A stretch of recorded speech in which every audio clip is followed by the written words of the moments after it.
Joe Biden met with Federal Reserve Chairman Jerome Powell today in a pathetic attempt, the start of a new campaign, clearly to try and convince Americans that, one, inflation isn't as bad as Americans feel and think it is, and two, to try to convince Americans that Joe Biden and his fellow leftist swampsters are actually doing something about.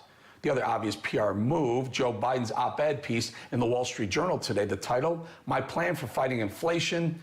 And given where we are and how much worse it seems to get with each passing day, it's clear that Joe Biden doesn't really have a plan at all. Republican Georgia Congressman Jody Hice joins us now. He's also on the House Committee on Natural Resources. Perfect guy to have this discussion with. Congressman, thanks for being here. You know, I'm watching the Brent crude oil, which is the global barrel of oil, trade $125 a barrel today, which tells me gas prices have to continue to go up for at least another month and a half, right at the middle of the driving season. Meanwhile, brownouts, blackouts, we're in a real precarious place energy-wise in this country. What is with the left that they can't just give us a little bit of relief?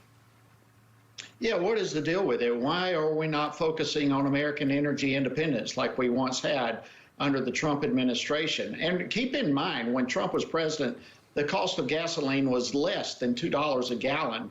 Now the national average is over $4.60. In Los Angeles, $8 a gallon. Think of this, $8 a gallon, that's more than the minimum wage that many people in California are paying for 1 gallon of gasoline. It's just stunning. And this administration, no plan whatsoever to deal with the energy crisis that they have created. There is no plan. There's no plan. Their plan is to try and bring down inflation through raising interest rates, which is why Biden met with Powell today. That doesn't help anyone. Look what happens every time they talk about that. The stock market crashes. So guess what? Your avocado won't be $5 each next month, but your 401k just took a 40% hit. These fools, these idiots, who are their economic advisors in the White House? I don't even know who they are. Well, I don't know that anyone really knows who they are, but there are certainly people who don't understand economy. They don't even understand economics 101 type stuff. American taxpayers right now, American families for that matter, are paying an average of about $500 a month more just because of inflation. I mean, every single month since Biden has been in the Oval Office, which now is almost 500 days, but every month since he's been in the White House, inflation has gone up. Up. And now we're at 8.3%. It is damaging Americans in the pocketbooks, and this is a monster. It is killing livelihoods and economically, and this is 100% Biden's fault. It's his problem. And what does he do? He just points the finger and blames small businesses. He blames the chain supplies. He blames oil producers, when the entire problem is of his own making.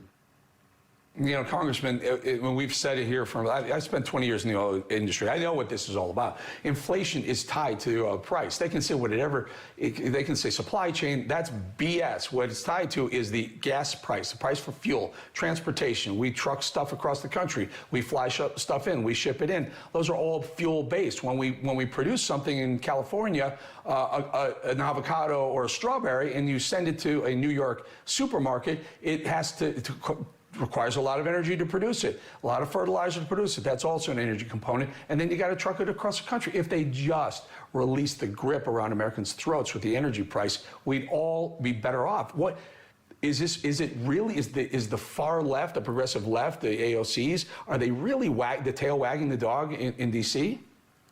Yeah, they really are. I mean, this is a group of people who have dreams of green energy that are absolutely impossible to achieve. And many people, the majority of people in America, don't want it. They want something that's efficient. They want something that works. They want something that's affordable. Why are we not focusing on energy independence? This is the dumbest thing ever for an administration to take away our energy independence and instead purchase our oil largely from our enemies around the world, fueling them to continue moving forward with their gross agendas throughout the world, but here at home causing Americans to suffer the consequences. And we cannot spend our way out of this inflation crisis. We've got to tighten up. We've got to make wise policies economically. And it appears as though this administration has no clue whatsoever how to do that. Yeah, they have no clue. And I'll just state the number again, folks. I know my audience is probably tired of hearing it, but we need to. We import about 7 or 8 million barrels of oil per day. Import. We didn't do that under Trump. The last couple of years of Trump, we were actually exporting extra oil that we're producing. Now we're importing 7 or 8 million. And this number that I just looked up and found and checked with the international, the U.S. Energy Agency, we import 1.7 billion gallons of gasoline every year. We're buying that from outside, and Russia's our number one seller to us. It's insane. Congressman Jody Hice, thank you for your time, sir. My pleasure.